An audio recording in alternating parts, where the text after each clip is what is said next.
Well, welcome to another interview with Carolyn Tobel Talk. I am here with the lovely Rakefet Abergel. Am I pronouncing that correctly?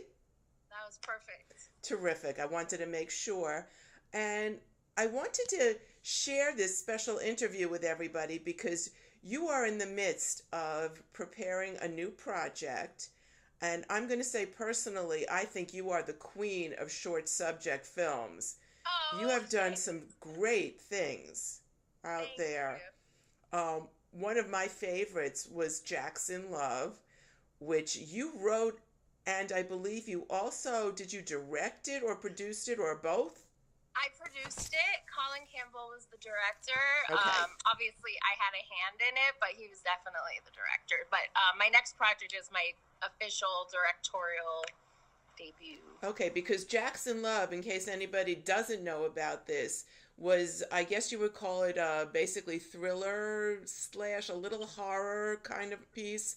Yeah, more Um, psychological thriller, I would think. Yes, I would call it that for sure, and it has won so many awards. I couldn't count.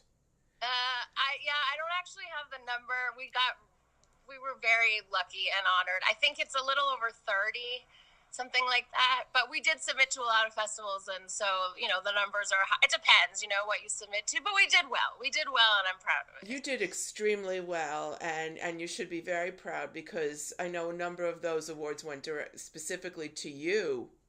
Yeah, there were. That one I know because it meant so much to me. I got 10 Best Actress awards Well out of it. deserved. Well Thank deserved. you.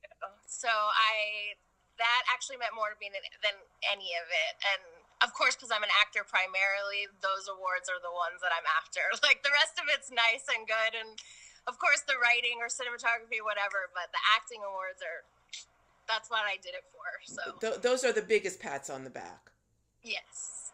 And now you're doing another. Should I call it another? It's not really psychological thriller, is it? But this one's, well, it's a little psychological horror. This one's definitely more horror. Okay. More blood and more horror, like very stereotypical horror. Which, by the way, is Versus, becoming like the go-to genre these days. I'm seeing even in the feature films now. yeah, I mean it's having a renaissance. I think. I mean, I think that it's had many probably, and I've only just gotten into the whole world of it, so I'm not like an expert on it by any means, but it definitely right now is having a little bit of a heyday. So I just kind of that's not why I chose it, but it was a good timing. It was great timing, and just between the two of us, there's some really good vibes going with horror right now. Just Oh yeah, saying, just saying. yeah, yeah. And now your new film is called Boo. Boo. So Yes. tell us a little bit about it. Give us a little bit of a hint of what we might expect from you and who is involved in it, because you have some very nice names, including your own, involved in Well, this. I'm probably the least exciting name of all of them, which is what I wanted. I wanted everyone to be way more namey than me because I'm not quite there yet. But Boo. Okay, Boo is it's a short horror, and it's about a girl who has 7 years sober from her addiction, and basically she finds herself in a situation where she has to choose saving herself or keeping her sobriety. Hmm. And that's a tough choice to make when you have 7 years sober from anything. So for me, it was really about that struggle of like, do I do what I should do or do I do what I need to do? And yeah, so that's kind of the idea. Now, do I dare ask what is she sober? What was her addiction? You can't, we don't really know until Oh, the end. okay. She is definitely battling an addiction, but that's pretty much like what she's addicted to is more of the twist. I had a sense that no, having seen your previous work, I wondered if that was a piece of your twist right there as soon as you said Yeah, it. and it sucks because a lot of the horror comes from the twist, and I can't really talk too much about it. That's okay. but some people have called it even just from the poster, and that's fine. I think you'll enjoy it whether you realize what it is or not. But I'm trying to keep it as closely covered as possible, just because it's more fun to watch it if you're not entirely sure what's happening. I think you're absolutely right. I don't like to watch things, especially something in a thriller or a horror genre where I know the end. Yeah, I mean, and some people who are very astute viewers may know right away, and some may not. But I think, I mean, even me talking about this makes you think like, oh, I gotta watch for it. But um, but I think it's the kind of movie you're gonna be able to see at least twice and have a completely different experience. And I think things are more engaging when you don't know the punchline and you can guess along. I mean, if people really are curious, they'll be able to just guess along with it. Yeah, and it's fine, and you can guess, and like, some people have guessed, and they're like, I called it, and then they're like, wrong. And it's fine, because I like that you're getting to use your brain while you're watching. You're not just like zoned Right. out. You're actually like trying to figure it out. And I like any film that has, like M. Night Shyamalan, I think. I love his films because some people hate them, but I love them because Oh, you just never Shyamalan, know. yes, yes.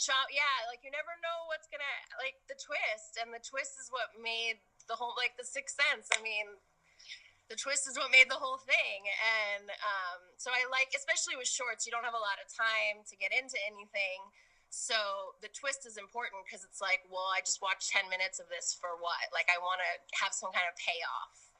And we talk about shorts, but shorts can run anywhere. I've seen them, 2, 3, 5 minutes to 50 minutes. Oh yeah. So where are we in this particular one? This Jax was about 20 minutes with credits. This one, we don't have a cut yet, but I'm anticipating it to be 10 to 12 minutes. It's about 10, 11 pages, the script, and it's usually a page a minute, give or take, depending on what's happening. So Okay. I think 10 to 12 minutes, which I think is a good sweet spot. It's not a 5-minute short, which is just really short. There's nothing wrong with it. It's just short. So it's like you do all this work and it's like, it's finished. But also Jax was, I think, very on the longer side, in my opinion, for a short. And so I was trying to get more in the range of like that sweet, like, this is long enough, but not too short, but not too long. Well, I think when you're talking about the ones that are 4 or 5 minutes long, it's almost like an elongated trailer. Yeah, I mean, in a sense, there's only so much you can do. Although I've seen 1-minute shorts, 1 minute, that had a whole Ouch. story and world, and I don't know how they did it, and it's very tough. And they have film festivals, I think, dedicated to just like these little micro shorts. And I think that's so much harder than making a 20-minute movie because you have so much to do in so little time, and some people really kill it. Now, did you write Boo on your own, or did you have collaborators with this, or? So I wrote it on my own.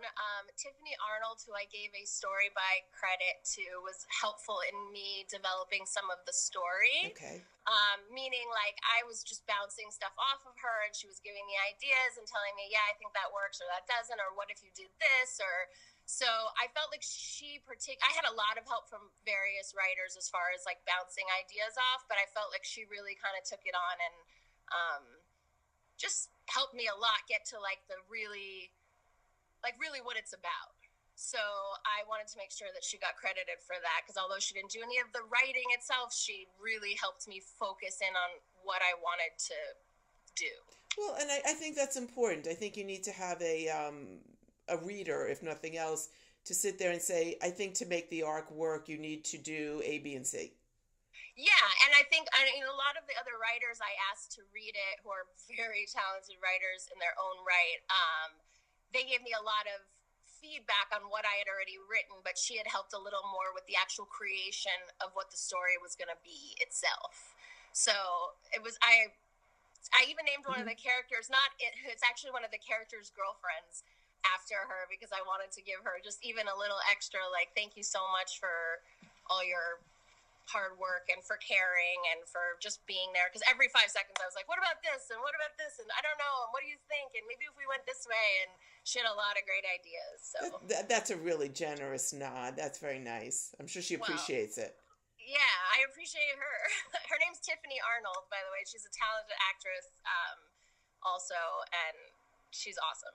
That's wonderful. Now, you had some other people that might be very familiar to people watching this involved in Yes. this production. Would you like to share a little bit? Sure. Well, as far as the cast, we have Josh Kelly playing my fiance Jared, and he's been in everything, but he was a series regular on Unreal on Lifetime. If anybody's a fan of that show, if you haven't seen it, it's so good, and it's like so not Lifetime, and I don't know, it was really good, and he's amazing in it. He was also in Midnight Texas on NBC. He's been in a couple Transformers movies. I mean, I'm giving you like the last three credits. He's done just a ton of stuff. Right, And right. if you saw him, you'd recognize him for sure. And then we have Parisa Fitzhenley, who's a series regular on Midnight Texas also, which is how I got Josh, because they were buddies from the show, and she kind of connected us, which was really nice of her. She's also just such a talented actress and like just an amazing human being. So that was just like this huge win for me. And I knew her from like years ago when I put her in a film like 15 years ago, and like she had done nothing. And so I called her and I'm like, hey, remember when I put you in that movie when you weren't ever on anything? But she was so happy to do it because she liked the script a lot. And then Laura Slade Wiggins, who had a cameo in Jax as Daisy the waitress. But we met because she was a series regular on Shameless on Showtime. And we had a scene together and we became friends from that. And she just always shows up for me. And she's also another amazing human being who's a terrific actress. And then we have Michael Villar, who actually he was in the short film Skin that just won the Oscar for live short. And I know the filmmakers through Facebook, but not directly. They're Israeli filmmakers, so there was like a connection for me being Israeli. But that film was fantastic. He was fantastic, and I was so happy that we got him. And also Brigitte, I don't know why I'm making her French. Bridget, she's French to me. Bridget Graham has a little cameo in it as well, and she did a film with Michael called Amy's in the Freezer that was on the short circuit with me and Jax last year. And she's done some other films as well, but she's just a terrific person and actress, and she did like one line for me, which was asking nothing of her. So I really appreciate that she was there to do that. I mean, it sounds like a really nice group, and that they all know you, so they knew to expect something of quality in the short. Well, I mean, I think the only person who didn't know me prior, was Michael, who only knew me through Bridget, and Josh, who knew me through Parisa. But both of them have been told, like, her last short did really well, and she's very talented, and she will get it out there, and she's not going to let it just sit somewhere and nothing happen to it, and which I think is a concern of any actor, because you do something and you never know, are they going to finish it? Are they going to distribute it? Am I ever going to see it? Right. So I think that gave them some confidence to like go ahead that I didn't have with Jax necessarily, because they were taking more of a leap because I had never done it before. So they had no idea what I was going to do with it or how it was going to turn out Well, it was obvious that you were very determined to get it out there, get it into the festivals, and get it recognized, which was so critical. I honestly didn't think it would ever like win any awards. Like that wasn't even a concern or a thought, because I really was like, I just hope it's good enough to get in, like just to be screened, because I had no idea. I've never done it before, and I didn't know compared to other people's films what the quality was like or not. And I'd say it's somewhere in the middle. There were some films that were definitely, I think, better for various reasons, and some that maybe weren't as quality. And yet they screened with all of them. But the thing is, it also takes work to get it into those festivals. Getting a film accepted into a festival is like getting it into college. You have to fill out the applications. I mean, this is not a quick thing. Posters and the submissions itself cost a lot of money. Yeah. They can range from free to $80 a submission. I think Sundance was $80, and I had to pay my Sundance tax and send it regardless, because everyone kind of knows that you don't really get into Sundance by submitting. It's more of a backdoor kind of a thing. But I thought, I'll play the lottery and see what happens. We didn't get in, but it's okay. I wanted to submit to it, so. Well, maybe now that Jack's got so much recognition, this next one may get more attention. I hope so. I mean, we definitely have a more recognizable cast, and it's shorter, so I think that actually is a benefit to it, because longer films are harder to program because you're taking up other people's time, so to speak. So it has to be like that much better. It has to be that much, better of quality to Right. like take up that 20 minutes. So I think there's a lot of factors about Boo that could make it more successful if we do it right. And now tell me a little bit about the producing end of this, because I think there's some very significant people back there too. Yes. Well, first of all, I know who's super important, especially in this world here, is Sean Christian came on to help executive produce. He's been kind of, I mean, we've been friends since we did Addicts Anonymous together 1,000 years ago, and he's been seeing all of the Jack's stuff and been so proud and saying, that's so amazing and whatever. He's been seeing that all happen, and he read Boo and really liked it and has eyes on making it into a feature, possibly. I don't know. We'll see how that goes. But he was like, "What can I do? How can I help? Can I help with the fundraising? Can I help with something?" Maybe his name would help a little bit. I don't know. So he didn't actually physically produce, but he has helped me a lot with some of the marketing when we were doing the crowdfunding. And I'm sure he'll help me once the film is done, getting it out there as much as we can. And just his support and love and care for the project, which was really awesome. And it sounds like he was a strategic advisor, having, experienced a lot in the world of film and television. Oh, for sure. And he knows a lot about marketing and stuff. So I was happy just to work with him. And if he wants to attach his name to my project, I'm honored, because I think he's a very talented guy and he's super sweet. And he's busy. He's so busy, though, which is the only reason he didn't actually, wasn't on set. Where he's filming something somewhere right now. But he's just always busy, because who doesn't want him? And I was so mad I didn't have a part for him. I was like, I wish. But he ended up being too busy. He was not here. He was shooting on location, but I would have loved to have put him in it had, that had happened sooner. Well, he's even moved on to the Hallmark a little bit too, because Hallmark, the movie Mysteries and Movie channel too, because right. now he's part of the Ruby Herring. Yeah, and I mean, he has a lot of contacts and he knows a lot of people in the industry, and I know that when it comes down to distributing it or making Right. it into a feature or whatever, that if he cares about it, and he cares, which he Right. seems to, that he'll help me get the meetings I need or help in some way down the line, which I'm sure he will, because he cares a lot about it, and I know that it means something to him. And So. when you talk about that, you also understand that, people like that can get you in the door, but he probably also knows that Boo, the project itself, is worth it. Well, yeah, I mean, I would hope. That's it. I doubt he would take the time to No, meet with right. me and do interviews with me. I mean, we did some interviews on this great YouTube show called Acting My Age, and he put stuff on Instagram for me. And I mean, he has a lot, way more followers than I do.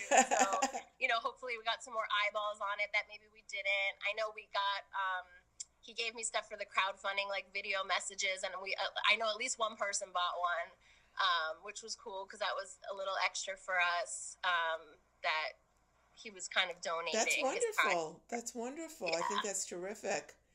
So now, what is the timeline going forward on this? What can we expect and when? Well, the earliest deadline for a festival that I really want to get into, it's called Genre Blast Film Festival. Jax was there last year, and I won Best Actress there, and it's just probably one of my top 3 favorite festivals, and I went to a lot of them. So that one, the deadline is June 17th. That's the last final deadline, which is really soon.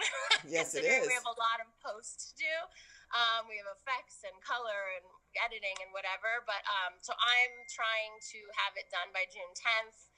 so that we can get it to them, and then obviously some other places. But that was the soonest deadline of one that I just didn't want to miss this year. Like, I could wait till next year, but I'm not waiting till next year. We're gonna get it. We're gonna get it in one way or another somehow. So hopefully in the next 2 months, it should be at least starting to either be getting into festivals or maybe playing somewhere, depending on how quickly we can do all of that. Well, this is really exciting. This is really exciting. I'm really happy for you and for the success, because you've had success before, you've had success now, and I know you've also acted in many things. Yes. You know, it's just, you know, it's funny because I just took a peek because I knew that you were in a lot of things not long ago, including for Muriel, which is another short, which is kind of funny, crime funny. It is. It's funny. It's with Mindy Sterling and Concetta Tomei, and it was directed by Rebecca Shapiro, and it's been at a bunch of festivals this year, and people really like it. It's very kind of sweet, funny, sweet. I don't know. It's fun. It's a short little fun film. Yeah, exactly. But it's really, it's fun, but quality. You know, sometimes people say it's fun and they're like, yeah, it's cute. Okay, well, whatever. But this is this is really high quality fun. Oh, for sure. I mean, Rebecca and her sister who produced it, Leah Beth Shapiro, they did an incredible job. Seth Yanklowitz was one of the producers, and he's a pretty well-known casting director and producer who I worked for a long time ago, and he called me and he was like, I have this part, do you want to do it? And Mindy Sterling's in it, and Concetta Tomei is in it, and I was like, yeah. Exactly. Like, do you want to read the script? And I was like, I don't even care. Like, if you're telling me that these people are amazing filmmakers and that those people are in it, like, I'm there. Right. And it was awesome, and it was very fun, and it came out really nice. Now, just a quick question for people who think that they might be interested in writing things or want to know what goes into it. I know that you are the focal character in the shorts you write. Right. So does the idea for these pieces, for these stories, come starting from you and from your point of view of the character you expect you will be? Sorry, there's like a plane overhead. Come on, you can do it. Yes, it's in my case it is. It's not necessarily that's where with Jax, the idea was that I wasn't getting called in for things that weren't comedy or Disney or Nickelodeon or just very wholesome or non-wholesome comedy. Right. And so the idea for Jax was I was like, I'm going to make something that I can play something else, just a different kind of character that I never get to play, that nobody would ever cast me in because they don't believe I can do it because you kind of get put in a box in Hollywood. Right. I understand. And so because of that, you know, that's why Jax came about. Boo came about because actually my boyfriend had told me a story that led to me thinking of this story. And interesting. I just automatically put myself as the lead because I wouldn't go through all of this to not give myself an acting job that I wanted. Because honestly, I don't do it because I want to direct. I don't do it because I want to write, which I do like to do. Or produce. I definitely don't want to produce, but I'm doing it. And the only reason I've put myself through it, and it is a lot to put myself through, is because I want more acting roles, and that's my main goal, is to get the acting roles I want to get and to work as an actor consistently. So I kind of fell into the filmmaker thing by accident because I just was like, well, if you're not going to make me a movie that I can be in, then I'll just make my own movie that I can be in. And so for me, it's more about how can I showcase my abilities so that other people can hire me and I don't have to make my own movies because I don't really, it's a hard process. It's a hard process, but you know what? Bravo to you for putting in the effort to get it there. Thank you. Yeah, I mean, it's, I don't deal with stress very well. I have anxiety. So it's like, I'm an actor. I'm very emotional. And everything is very personal. And that makes sense. As a producer, that's not a good quality. Like, none of those are good qualities. You have to be very kind of impersonal and you have to just get stuff done and you have to, be a boss, and like that's not my natural state. But I think I did better this time than I did with Jax because I really was unprepared for what I was getting into, and this time at least I had an idea of what I was getting into, so I wasn't completely jumping off a ledge and being like, I don't know what I'm doing. I hope it works out. Well, even though it's through the back door, I have a feeling this will be another big success for you both in front of the screen as well as behind. Thank you. Listen, I'm not going to turn down directing jobs or something. Producing jobs I might turn down. but I also want to quickly say that I did have help with the directing because there's no possible way I could have done it completely by myself, although I'm credited alone. Ned Thorne, who is actually my editor on Jax, and he's also my editor for Boo. He's also a director, and he did a lot of the proxy directing for me. So he ran the set a lot when I couldn't. I was in every shot of every scene.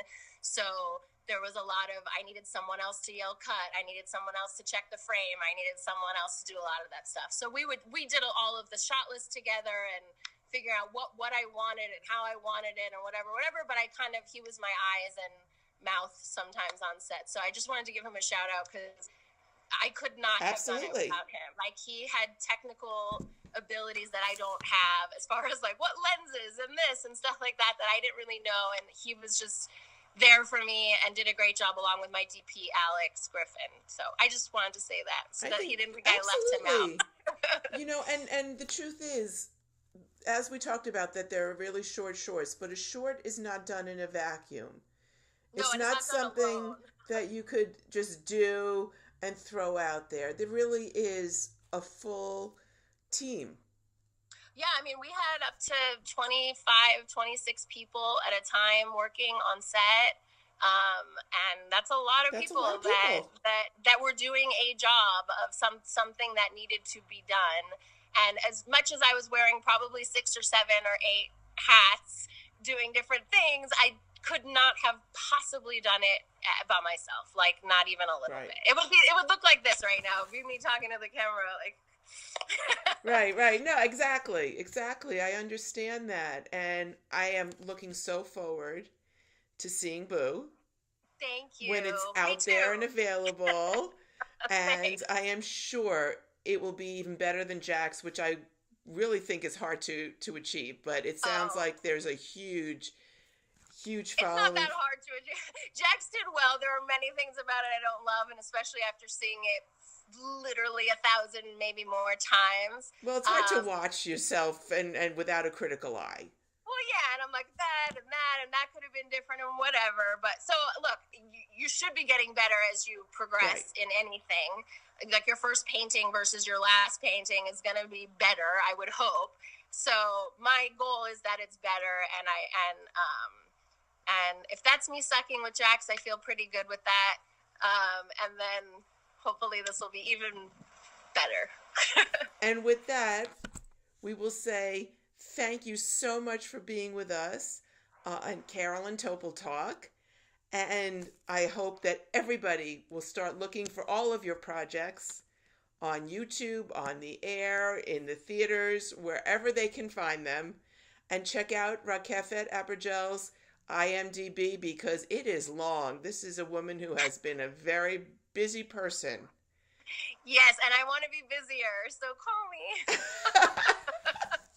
Well, thank you so much. Bye-bye. Thank you.